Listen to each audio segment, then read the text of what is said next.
ശ്രീ ലളിതാ സഹസ്രനാമ സ്തോത്ര പഠനം ഭാഗം 72. അമ്മേ നാരായണ. നാമം 981. ജ്ഞാനജ്ഞേയ സ്വരൂപിണി. ദേവി ജ്ഞാനമുദ്രാരൂപത്തിലിരിക്കുന്നു. ജ്ഞാനഗമ്യയാണ്. ജ്ഞാനമാർഗത്തിലൂടെ ദേവിയിലെത്തിച്ചേരാൻ സാധിക്കുന്നു എന്നൊക്കെ നാം പറഞ്ഞു. ഇപ്പോൾ പറയുന്നു ജ്ഞാനജ്ഞേയ സ്വരൂപിണി. ജ്ഞാനമാകുന്നത് ദേവിയാണ്. അറിവ് ദേവി തന്നെയാകുന്നു. ജ്ഞേയം അറിവിൻ്റെ ആത്യന്തികമായ ലക്ഷ്യം. അറിവ് നേടുന്നതിലൂടെ നാം എന്തിലാണോ എത്തിച്ചേരേണ്ടത് ആ ആത്യന്തികമായ ലക്ഷ്യസ്ഥാനവും ദേവി തന്നെയാകുന്നു. എന്താണ് ആത്യന്തികമായ ജ്ഞാനമായി പറയുന്നത്? ഭാരതീയ തത്വചിന്താപ്രകാരം ആത്യന്തികമായ ജ്ഞാനമാണ് ഞാൻ ആരാണ് എന്ന തിരിച്ചറിവ്. ആ ആത്മജ്ഞാനം നൽകുന്നവളും ദേവി തന്നെ. അപ്രകാരം ദേവി ജ്ഞാനം കൊണ്ട് നേടിയെടുക്കുന്ന ആത്യന്തികമായ ലക്ഷ്യവും ദേവി തന്നെയാകുന്നു. 982 നാമം യോനിമുദ്ര. നമ്മൾ ദശമുദ്രകളെ പറ്റി പറഞ്ഞു. നവവാരണ പൂജയിൽ ഉപയോഗിക്കുന്ന ശ്രീ വിദ്യാതന്ത്രത്തിലെ 10 മുദ്രകൾ ഏതൊക്കെയാണ് എന്ന് പറഞ്ഞു. അവയിൽ 9ാമത്തെ മുദ്രയാണ് സർവയോനി, യോനി മുദ്ര. ഈ യോനി മുദ്ര രൂപത്തിലിരിക്കുന്നത് ദേവി തന്നെയാണ്. ഇത് പ്രകൃതിയുടെ സൃഷ്ടി എന്ന ഭാവത്തെ സൂചിപ്പിക്കുന്നു. എല്ലാ അസുഖങ്ങളും നീക്കുന്നതാണ് യോനി മുദ്ര എന്നാണ് ശ്രീ മഹാദേവൻ പാർവതീദേവിയെ ഉപദേശിക്കുന്നത്. ആത്മപരിശോധന, നാഡികളുടെ ശരിയായ പ്രവർത്തനം എന്നിവയ്ക്ക് ഏറ്റവും പ്രധാനമാണത്രേ യോനിമുദ്ര. യോഗയിലൊക്കെ യോനിമുദ്ര ഉപയോഗിക്കാറുണ്ട്. ഭൂമിദേവിയോട് ഒരു സന്ധിയിലെത്തുന്നത്, നമ്മുടെ ശരീരം കൊണ്ടും മനസ്സുകൊണ്ടും നമ്മൾ ഭൂമിദേവിയോട് സന്ധി ചെയ്യുന്നതിന് തുല്യമാണത്രേ യോനിമുദ്ര ഉപയോഗിച്ചിട്ടുള്ള യോഗ. അപ്പോൾ ആ യോനി മുദ്രയായിരിക്കുന്നതും ദേവി തന്നെ. 983 നാമം ത്രിഖണ്ഡേശി. ദശമുദ്രകളിൽ 10ാമത്തെ മുദ്രയാണ് ത്രിഖണ്ഡേശി. ഇത് സോമഖണ്ഡം, ചന്ദ്രഖണ്ഡം, അഗ്നിഖണ്ഡം ഇവ ചേർന്നതാണ് ത്രിഖണ്ഡേശി എന്ന മുദ്ര എന്ന് പറയുന്നു. ഈ മുദ്രയിലൂടെ രജോ തമോ ഗുണങ്ങളെയും ഭേദിച്ച് കുണ്ടലിനി ശക്തിയെ സഹസ്രാര ചക്രത്തിലെത്തിച്ച് മോക്ഷപ്രാപ്തി സാധ്യമാകുന്നു എന്നാണ് വിശ്വാസം. അതിനാൽ ദേവിയെ ത്രിഖണ്ഡേശി എന്ന് വിളിക്കുന്നു. 984 നാമം ത്രിഗുണ. ദേവി സഗുണ ബ്രഹ്മരൂപത്തിലിരിക്കുമ്പോൾ ത്രിഗുണാദികളും ചേർന്നവളാണ്. സത്വ രജോ തമോ ഗുണങ്ങളും ചേർന്നതാണ്. ഈ സത്വ രജോ തമോ ഗുണങ്ങളും സൃഷ്ടിക്ക് അത്യാവശ്യമാണ്. അപ്രകാരം ഈ ത്രിഗുണാദികളും ദേവിയിൽ നിന്ന് ഉത്ഭവിക്കുന്നു എന്നർത്ഥത്തിലാണ് ദേവിയെ ത്രിഗുണാംബിക എന്ന് വിളിക്കുന്നത്. 985 നാമം അംബ. ശ്രീ ലളിതാ സഹസ്രനാമം അത്രയും മനസ്സിരുത്തി ഏറ്റവും ശ്രദ്ധയോടെ മനസ്സർപ്പിച്ച് ചൊല്ലുമ്പോൾ ഒരു എക്സ്ക്ലമേഷൻ പോലെ നമ്മളറിയാതെ തന്നെ അമ്മേ എന്ന് വിളിച്ചു പോകുന്ന ഒരു ഭാവത്തിലാണ് വാഗ്ദേവിമാർ ഇവിടെ ഈ സഹസ്രനാമം അവസാനിക്കുന്ന ആ ഭാഗത്ത് അംബ എന്ന നാമം ഇവിടെ ഉൾപ്പെടുത്തിയിട്ടുള്ളത്. അംബ എന്നാൽ അമ്മ എന്ന് അർത്ഥം. പലപ്പോഴും നമ്മളിങ്ങനെ വളരെ ശ്രദ്ധയോടെ ഒരു പ്രവൃത്തി ചെയ്യുമ്പോൾ അതിൻ്റെ ഏറ്റവും അവസാനത്തേക്ക് എത്തുന്ന സമയത്ത് നമുക്കുണ്ടാകുന്ന ഒരു എക്സൈറ്റ്മെൻ്റ് ഉണ്ട്. ഇവിടെ ഭക്തിയുടെ പാരമ്യത്തിൽ നമ്മളിങ്ങനെ അമ്മേ എന്ന് വിളിച്ചു പോകുന്ന മാതിരിയാണ് ഇവിടെ അംബ എന്ന നാമം ഉപയോഗിച്ചിട്ടുള്ളത്. 986 നാമം ത്രികോണക. നമ്മൾ ശ്രീവിദ്യാതന്ത്രത്തിൻ്റെ ഭാഗമായ ഏറ്റവും പ്രധാന യന്ത്രമായ ശ്രീചക്രത്തിൽ ത്രികോണങ്ങളെപ്പറ്റി പറഞ്ഞു. 5 ശക്തി ചക്രങ്ങളും 4 ശിവചക്രങ്ങളും ചേർന്ന 9 ത്രികോണങ്ങൾ ചേർന്നിട്ടുള്ള ശ്രീചക്രം. ഈ 9 വലിയ ത്രികോണങ്ങൾ 43 ചെറിയ ത്രികോണങ്ങൾ രൂപീകരിക്കുന്നു. ഇവയിൽ ഏറ്റവും നടുവിലെ ആ ത്രികോണത്തിന് സർവസിദ്ധിപ്രദ ചക്രം എന്നാണ് പേര് തന്നെ. ആ സർവസിദ്ധിപ്രദ ചക്രത്തിൽ വസിക്കുന്ന ദേവി ലളിതാംബിക ദേവിയാണ് ത്രികോണക. 987 നാമം അനഘ. അഘം എന്നാൽ പാപം, ദുരിതം, കളങ്കം എന്നൊക്കെ പല അർത്ഥങ്ങൾ പറയാം. ഇവയൊന്നും തൊട്ടു തീണ്ടാത്തവൾ അനഘ. നിഷ്കളങ്കയായ പാപങ്ങളേതും തൊട്ടു തീണ്ടാത്ത ദേവി ലളിതാംബിക. ആ ദേവിയെ ഭജിക്കുന്നതിലൂടെ നമ്മളും പാപമില്ലാത്തവരായി തീരുന്നു. 988 നാമം അത്ഭുത ചാരിത്ര. ചാരിത്രം എന്നുള്ളത് കൊണ്ട് സ്വഭാവശുദ്ധി എന്നൊരർത്ഥമെടുത്താൽ അത്ഭുതകരമാം വണ്ണം സ്വഭാവശുദ്ധി പ്രദർശിപ്പിക്കുന്ന ദേവി ലളിതാംബിക. സ്വഭാവ മഹിമയുള്ള ദേവി. സ്വഭാവ മഹിമ എല്ലാ ലോകങ്ങളിലും പ്രസിദ്ധി നേടിയിട്ടുള്ളതാണ്. 989 നാമം വാഞ്ചിത അർത്ഥപ്രദായിനി.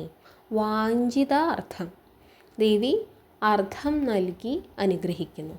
ദേവി തൻ്റെ ഭക്തന് എല്ലാ ആഗ്രഹങ്ങളും സഫലമാക്കി നൽകുന്നവളാണ് ദേവി എന്ന് പലപ്പോഴായി നമ്മൾ വർണ്ണിച്ചതാണ്. എപ്രകാരമുള്ള അർത്ഥമാണ് ദേവി നൽകുന്നത്? വാഞ്ചിത അർത്ഥം. എന്താണോ ആ ഭക്തന് ഏറ്റവും യോജിക്കുന്നത് അത് നൽകി അനുഗ്രഹിക്കുന്ന ദേവി ലളിതാംബിക. അപ്പോൾ കുട്ടികളൊക്കെ സ്ഥിരമായിട്ട് മിഠായിക്ക് വേണ്ടി വാശി പിടിച്ച് കരയാറുണ്ട്. അപ്പോൾ എല്ലാ ദിവസവും അമ്മമാരിങ്ങനെ മിഠായി ഒന്നും വാങ്ങിച്ചു കൊടുക്കില്ല. അത് അമ്മയ്ക്ക് കുട്ടിയോട് ഇഷ്ടമില്ലാത്തത് കൊണ്ടല്ല, മറിച്ച് സ്ഥിരമായി മിഠായി കഴിച്ചാൽ പല്ലിന് പുഴു വരും, അങ്ങനെ പല അസുഖങ്ങളൊക്കെ വരും. അപ്പോൾ കുട്ടിക്ക് എന്താണോ ഏറ്റവും യോജിച്ചത്, കുട്ടിക്ക് ഏറ്റവും ഹിതമായതെന്തോ അത് നൽകി അനുഗ്രഹിക്കുന്നവളാണ് അമ്മയായ ശ്രീ ലളിതാ ത്രിപുരസുന്ദരി. ഇതിനാലാണ് ദേവി വാഞ്ചിത അർത്ഥപ്രദായിനി. പലപ്പോഴും നമ്മുടെ ജീവിതത്തിൽ നമ്മൾ ആഗ്രഹിക്കുന്നതിലും നല്ലതാണ് നമ്മുടെ ജീവിതത്തിൽ വന്നു ചേരുക. നമ്മൾ ആഗ്രഹിക്കുന്ന പലതും കിട്ടുന്നില്ല. ആ കിട്ടാത്തൊരു വിഷമമൊക്കെ നമുക്കുണ്ടാവും. പക്ഷേ ജീവിതം പിന്നീട് അങ്ങോട്ട് മുന്നോട്ട് പോകുമ്പോൾ നമ്മൾ ആഗ്രഹിച്ചതിലും മികച്ച എന്തെങ്കിലുമൊക്കെ നമ്മുടെ ജീവിതത്തിൽ വന്നു ചേരും. അപ്പോൾ നമ്മളൊന്ന് തിരിഞ്ഞു നോക്കുമ്പോൾ അന്ന് ആഗ്രഹിച്ചത് നടക്കാതിരുന്നത് നന്നായി എന്നൊരു തിരിച്ചറിവ് നമുക്ക് ഉണ്ടാവും. അപ്പോൾ അത് പലപ്പോഴും ദേവിയുടെ ഇച്ഛപ്രകാരമാണ്. ദേവി മനസ്സിലാക്കുന്നു നമുക്ക് ഏറ്റവും യോജിച്ചത് എന്താണെന്ന്. അപ്പോൾ ദേവി നമുക്ക് ഏറ്റവും ഹിതകരമായത് നമ്മിലേക്ക് എത്തിക്കുന്നത് വരെ ഒരു ക്ഷമയോടെ തുടരുക. 990 നാമം അഭ്യാസ അതിശയ ജ്ഞാത. എന്താണ് അഭ്യാസത്തിൻ്റെ പ്രത്യേകത? നിരന്തരമായി ചെയ്യുന്ന പ്രവൃത്തിയെയാണ് അഭ്യാസമെന്ന് പറയുക. അതിശയകരമായ തോതിൽ ഏറ്റവും ശ്രദ്ധയോടെ ഏറ്റവും മനസ്സർപ്പിച്ചുകൊണ്ട് ചെയ്യുന്ന നിരന്തരമായ സാധനയിലൂടെ മാത്രം ദേവി വെളിവാകുന്നു. അപ്രകാരമുള്ള നിരന്തര സാധനയിലൂടെ മാത്രമേ ദേവിയെ അറിയുക സാധ്യമായിട്ടുള്ളൂ. അങ്ങനെ നിരന്തരമായ സാധന നമുക്ക് തരുന്ന എന്തെന്നില്ലാത്തൊരു ആനന്ദമുണ്ട്. ആ ആനന്ദം തന്നെയാണ് ദേവീ ചൈതന്യം നമ്മിലേക്ക് പ്രവഹിക്കുന്നു എന്നുള്ളതിൻ്റെ ഏറ്റവും വലിയ ഒരു തെളിവ് എന്ന് പറയുന്നത്. 991 നാമം ഷഡദ്വാതീത രൂപിണി. 6 ധ്വാവുകളിലൂടെ അധ്വാൻ എന്നും സംസ്കൃതത്തിൽ അധ്വാൻ എന്നാണ് പറയാൻ തോന്നുന്നു. ഈ 6 മാർഗങ്ങളിലൂടെയും ദേവിയെ അറിയുക സാധ്യമാണ്. പദദ്വാവ്, ഭുവനദ്വാവ്, വർണ്ണദ്വാവ്, തത്വദ്വാവ്, കലാദ്വാവ്, മന്ത്രദ്വാവ്. ഈ 6 മാർഗങ്ങളിലൂടെയും ദേവിയെ നമ്മൾ അറിയാനായിട്ട് ശ്രമം നടത്താറുണ്ട്. പക്ഷേ ഈ 6 മാർഗങ്ങൾക്കും അതീതയായി വർത്തിക്കുന്ന ദേവി ലളിതാംബിക. നമ്മൾ പറഞ്ഞു, നമ്മുടെ ഒരു ഭാവനാ മണ്ഡലത്തിന് പ്രാപ്യമാകുന്ന രീതിയിലുള്ള ഉപമകൾ ഉപയോഗിച്ചുകൊണ്ട് നമ്മൾ ദേവിയെ വർണ്ണിക്കുന്നു. ആകാശത്തോളം വലിപ്പമുള്ള, സമുദ്രത്തോളം വിസ്താരമായിട്ട് അങ്ങനെ പരന്നു കിടക്കുന്ന ഒന്നാണ് ദേവി എന്ന് പറഞ്ഞ് നമ്മുടെ ഭാവനയ്ക്കനുസരിച്ച് ദേവിയെ നമ്മൾ ലിമിറ്റ് ചെയ്ത് മനസ്സിലാക്കാൻ ശ്രമിക്കുന്നു. എന്നാൽ ആ ഭാവനകൾക്കും ആ വർണ്ണനകൾക്കും നമ്മൾ ദേവിയെ അറിയാൻ ശ്രമിക്കുന്ന ആ മാർഗങ്ങൾക്കൊക്കെ എത്രയോ അപ്പുറത്താണ് ദേവിയുടെ യഥാർത്ഥ ചൈതന്യമിരിക്കുന്നത്. 992 നാമം അവ്യാജ കരുണാമൂർത്തി. ദേവിയുടെ കരുണയെപ്പറ്റി പലപ്പോഴായിട്ട് സഹസ്രനാമത്തിൽ നമ്മൾ വർണ്ണിച്ചു കഴിഞ്ഞു. ദേവിയുടെ കണ്ണുകൾ കരുണാർദ്രമാണ്, അവയിൽ നിന്ന് കരുണ പ്രവഹിക്കുന്നു എന്ന വിധത്തിൽ തന്നെയുള്ള വർണ്ണനകൾ കാണാം. ദേവിയുടെ കരുണയുടെ പ്രത്യേകത അത് നിർവ്യാജമാണ്. ഒരു വിധത്തിലുള്ള ഒരു കള്ളത്തരങ്ങളുമില്ലാത്ത, അഭിനയം ഏതുമില്ലാത്ത വിധത്തിലുള്ള കരുണ പ്രവഹിക്കുന്ന ദേവീ ചൈതന്യം. 993 നാമം അജ്ഞാന ദ്വാന്ത ദീപിക. ദ്വാന്തമെന്നാൽ കൂരിരുട്ട്. അജ്ഞാനമാകുന്ന ആ കൂരിരുട്ടിൽ ദീപികയാകുന്ന, വെളിച്ചമാകുന്ന, പ്രഭയാകുന്ന സൂര്യനെ പോലെ നമുക്കവിടെ വെട്ടം കാണിക്കുന്ന ദേവി ലളിതാംബിക. ദേവി വിശ്വഗുരുവാണ് എന്ന് പറഞ്ഞു. ആ ഗുരു നമ്മുടെ അജ്ഞാനം നീക്കി നമ്മളെ പ്രകാശത്തിലേക്ക് നയിക്കുന്നു. 994 നാമം ആബാല ഗോപവിദിത. ആബാല വൃദ്ധം ജനങ്ങൾക്കും പണ്ഡിതനെന്നും പാമരനെന്നും വ്യത്യാസമില്ലാതെ ഏവർക്കും മുന്നിൽ വെളിവാകുന്ന ദേവി ചൈതന്യം. ഇപ്പോൾ അമ്മയ്ക്ക് എൻ്റെ മകൻ വിദ്വാനാണോ ധനികനാണോ എന്നൊന്നുള്ള നോട്ടം ഉണ്ടാവില്ല. ഇപ്പോൾ കുട്ടിക്ക് 1 വയസ്സാണെങ്കിലും 100 വയസ്സാണെങ്കിലും അമ്മയെ സംബന്ധിച്ചിടത്തോളം ആ വ്യക്തി അമ്മയ്ക്ക് ഒരു കുഞ്ഞു തന്നെയാണ്. ഇതുപോലെ ദേവിക്ക് തൻ്റെ ഭക്തൻ ഒരു കുട്ടിയാണെങ്കിലും വൃദ്ധനാണെങ്കിലും പണ്ഡിതനാണെങ്കിലും പാമരനാണെങ്കിലും ഒരുപോലെയാണ്. ദേവി ആ വ്യക്തിയുടെ ഭക്തിയെ മാത്രമേ കൺസിഡർ ചെയ്യുന്നുള്ളൂ.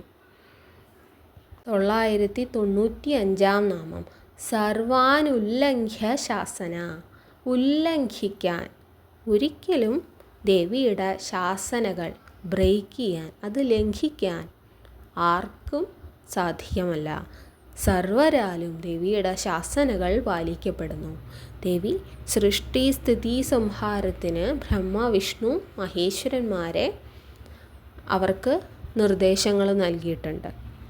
പിന്നെ ഈ പ്രപഞ്ചത്തിൽ സംഭവിക്കുന്ന ഓരോ കാര്യത്തിനും, ഇപ്പോൾ നമ്മളിന്ന് ഉണർന്ന് ചെയ്യുന്ന ഓരോ ജോലിയും നമ്മളെ കൊണ്ട് ചെയ്യിക്കുന്നത് ആ പരാശക്തിയാകുന്ന, ആദിപരാശക്തിയാകുന്ന ആ വലിയ ശക്തി സ്രോതസ്സാകുന്നു. ആ ദേവിയുടെ ശാസനപ്രകാരമാണ് ഇവിടെ സകലതും സംഭവിക്കുന്നത്. ആ ശാസനകൾ എല്ലാവരും പാലിക്കുന്നു, ആരും അത് ലംഘിക്കുന്നില്ല. 996 നാമം ശ്രീ ചക്രരാജനിലയ. ശ്രീയന്ത്രമെന്നും ചക്രരാജൻ എന്നും അറിയപ്പെടുന്ന ശ്രീചക്രത്തിൽ വസിക്കുന്ന ദേവി ലളിതാംബിക. ശ്രീചക്രം ശിവശക്തി സംയോഗത്തിൻ്റെ ഒരു രൂപമാണ്. 4 ശിവചക്രങ്ങളും 5 ശക്തിചക്രങ്ങളും ചേർന്ന് പ്രകൃതിയും പുരുഷനും ചേരുന്ന ആ ഒരു രൂപമാണ് ശ്രീചക്രത്തിനുള്ളത്. ആ ശ്രീചക്രത്തിൽ വസിക്കുന്ന ദേവി ലളിതാംബിക ശ്രീചക്രരാജനിലയ എന്നറിയപ്പെടുന്നു. 997 നാമം ശ്രീമദ് ത്രിപുരസുന്ദരി. ത്രിപുരങ്ങൾക്കും സുന്ദരിയായി അറിയപ്പെടുന്ന ദേവി ലളിതാംബിക. ത്രിപുരങ്ങളായി പറയാവുന്നത് പലതിനെയും ത്രിപുരമായി പറയാം. ഭൂർഭുവ സ്വഹ, 3 ലോകങ്ങൾ. കാരണശരീരം, സൂക്ഷ്മശരീരം, സ്ഥൂലശരീരം. സൃഷ്ടി സ്ഥിതി സംഹാരം, ഇച്ഛാശക്തി, ജ്ഞാനശക്തി, ക്രിയാശക്തി. ഈ വിധം 3ആയി നിലനിൽക്കുന്നത് എല്ലാത്തിനും അധീശ്വരിയായി വാഴുന്ന ശ്രീ ലളിതാ ത്രിപുര സുന്ദരി. 998 നാമം ശ്രീ ശിവ. ശിവന് ഐശ്വര്യദായിനിയായിരിക്കുന്നത് ദേവിയാണ്. ഇവിടെ സദാശിവനെയാണ് പറയുന്നത്. പരബ്രഹ്മമൂർത്തിയായ സദാശിവൻ ശിവനാകുമ്പോൾ ദേവി ശ്രീ പാർവതിയായും, വിഷ്ണുവാകുമ്പോൾ ലക്ഷ്മിയായും, ബ്രഹ്മാവാകുമ്പോൾ സരസ്വതിയായും, ആ പരബ്രഹ്മത്തിന് ഐശ്വര്യമായി നിലനിൽക്കുന്ന ആദിപരാശക്തിയായ ശ്രീ ശിവയായ ദേവി ലളിതാംബിക. 999 നാമം ശിവശക്തിഐക്യ സ്വരൂപിണി. ശിവനും ശക്തിയും ഐക്യപ്പെട്ടു നിൽക്കുന്ന ആ രൂപത്തിലിരിക്കുന്ന അർദ്ധനാരീശ്വര സങ്കല്പത്തിലിരിക്കുന്ന ദേവി ലളിതാംബിക. പ്രപഞ്ചത്തിൽ കാണുന്ന എല്ലാറ്റിൻ്റെയും ഉള്ളിലൊരു സ്ത്രീയുടെ അംശവും പുരുഷൻ്റെ അംശവുമുണ്ട്. ഈ സ്ത്രീയുടെ അംശവും കൂടിയും കുറഞ്ഞു ഇരിക്കുന്നു, പുരുഷൻ്റെ അംശവും കൂടിയും കുറഞ്ഞു ഇരിക്കുന്നു. പക്ഷേ എല്ലാറ്റിൻ്റെയും ഉള്ളിൽ സ്ത്രീയുടെ ചൈതന്യവും പുരുഷൻ്റെ ചൈതന്യവുമുണ്ട്. അങ്ങനെ സ്ത്രീ പുരുഷ ഐക്യത്തിൻ്റെ സ്വരൂപത്തിലിരിക്കുന്ന ദേവി ലളിതാംബിക. ഈ സ്ത്രീ പുരുഷ ചൈതന്യങ്ങൾ ചേരുമ്പോഴാണ് സൃഷ്ടി സാധ്യമാകുന്നത്. ആ സൃഷ്ടിക്ക് തന്നെ കാരണമാകുന്ന പരബ്രഹ്മമൂർത്തിക്ക് സൃഷ്ടിക്കുള്ള ശക്തി നൽകുന്ന ശിവന് ശക്തിക്ക് കാരണമാകുന്ന ശ്രീ ലളിത ത്രിപുര സുന്ദരി. ഇനി അവസാന നാമം 1000 ലളിതാംബിക. ദേവി ഭണ്ഡാസുര നിഗ്രഹത്തിനായി ആദിപരാശക്തിയായ ദേവി ലളിതാംബിക രൂപത്തിൽ ജനിച്ചു. ഈ ലളിതാംബികയായിരിക്കുന്ന ദേവി എങ്ങനെയാണ്? ദേവി ലീലകളാടാൻ ഇഷ്ടപ്പെടുന്നു. ദേവി ഒട്ടും കോംപ്ലിക്കേറ്റഡ് അല്ല, വളരെ ലളിതമായി എല്ലാത്തിനെയും കാണുന്ന, ലാളിത്യം പുലർത്തുന്ന ദേവി ലളിതാംബിക. നിഷ്കളങ്കയായ ദേവി ലളിതാംബിക. ആ ദേവിയുടെ നാമം പറഞ്ഞുകൊണ്ടാണ് ലളിതാ സഹസ്രനാമം അവസാനിക്കുന്നത്. 981 മുതൽ 1000 വരെയുള്ള നാമങ്ങൾ ഏതൊക്കെയായിരുന്നു? ജ്ഞാന ജ്ഞേയ സ്വരൂപിണി, യോനിമുദ്ര, ത്രിഖണ്ഡേശി, ത്രിഗുണ, അംബ, ത്രികോണക, അനഘ, അത്ഭുത ചാരിത്ര, വാഞ്ചിത അർത്ഥപ്രദായിനി, അഭ്യാസ അതിശയജ്ഞാത, അഭ്യാസാതിശയജ്ഞാത, ഷഡദ്വാതീതരൂപിണി, അവ്യാജ കരുണാമൂർത്തി, അജ്ഞാന ദ്വാന്തദീപിക, ആപാല ഗോപവിദിത, സർവാനുല്ലംഘ്യ ശാസന, ശ്രീചക്രരാജനിലയ, ശ്രീമദ് ത്രിപുരസുന്ദരി, ശ്രീ ശിവ, ശിവശക്ത്യൈക്യരൂപിണി ലളിതാംബിക. ശ്രീ ലളിതാ സഹസ്രനാമ സ്തോത്രത്തിൻ്റെ അർത്ഥം പഠിക്കാനുള്ള ഏറ്റവും വലിയൊരു മഹാഭാഗ്യമാണ് ദേവി തന്നത്. യൂട്യൂബ് വീഡിയോകൾ നോക്കിയും ഗൂഗിൾ സെർച്ച് ചെയ്തൊക്കെയാണ് ഓരോ നാമങ്ങളുടെയും അർത്ഥം പഠിക്കാനുള്ള ശ്രമം നടത്തിക്കൊണ്ടിരുന്നത്. ഒരു നാമത്തിൻ്റെ അർത്ഥം പഠിക്കുമ്പോൾ അത് പുസ്തകത്തിൽ എഴുതി വയ്ക്കും. എന്നിട്ടൊരു 10-20 നാമം ആകുമ്പോൾ അതൊരു വോയിസ് എടുത്ത് അതൊരു വീഡിയോ ആയിട്ട് ചെയ്യും. അതാണ് ഇതുവരെയും ചെയ്തുകൊണ്ടിരുന്നത്. ഒരു നാമത്തിൻ്റെയും അർത്ഥം പൂർണ്ണമായിട്ട് ഗ്രഹിക്കാനുള്ള ഒരു മാനസിക തലത്തിൽ നിൽക്കുന്ന ഒരാളെയല്ല ഞാൻ. സംസ്കൃതം പോലും അറിയാത്തൊരാളാണ്. എങ്കിലും ദേവിയുടെ അനുഗ്രഹം കൊണ്ട് 1000 നാമങ്ങളുടെ അർത്ഥം പറഞ്ഞ് ഒരു വീഡിയോ ആയിട്ട് ഇടാനുള്ള ഒരു അവസരം ഉണ്ടായി. ആ അവസരത്തിന് ദേവിയോട് എത്ര നന്ദി പറഞ്ഞാലും തീരില്ല. കാരണം ഒരു കാര്യം ആരംഭിച്ചിട്ട് അത് പകുതിയിൽ വെച്ച് അവസാനിപ്പിക്കുക എന്നുള്ളത് എൻ്റെ ഒരു ശീലമാണ്. ഇത് അത്രയും ആഗ്രഹത്തോടെ ഞാൻ തുടങ്ങിയൊരു കാര്യം ഇങ്ങനെ പകുതി വഴിയിൽ അവസാനിച്ച് പോകുമെന്നുള്ളൊരു പേടി എനിക്ക് അത്രയ്ക്കധികം ഉണ്ടായിരുന്നു. പക്ഷെ ദേവി അതിനുള്ളൊരു വഴി ഉണ്ടാക്കിയില്ല. ദേവിയുടെ അനുഗ്രഹത്താൽ 1000 നാമങ്ങളുടെയും അർത്ഥം ചൊല്ലി വീഡിയോ ആയിട്ട് ചെയ്യാനുള്ളൊരു അവസരം ഉണ്ടായി. അപ്പോൾ തുടർന്ന് അങ്ങോട്ടും കൂടുതൽ പഠിക്കാനായിട്ടുള്ള അവസരം ദേവി നൽകട്ടെ എന്ന ഒറ്റ പ്രാർത്ഥനയോടെ ഇപ്പോൾ പഠിച്ച കാര്യങ്ങൾ കൂടുതൽ മനസ്സിരുത്തി പഠിച്ച് മനസ്സിൽ ഉറപ്പിക്കാനുള്ളൊരു അവസരം കൂടെ ദേവി നൽകണേ എന്ന ഒരു പ്രാർത്ഥനയോടെ നിർത്തുന്നു. നന്ദി.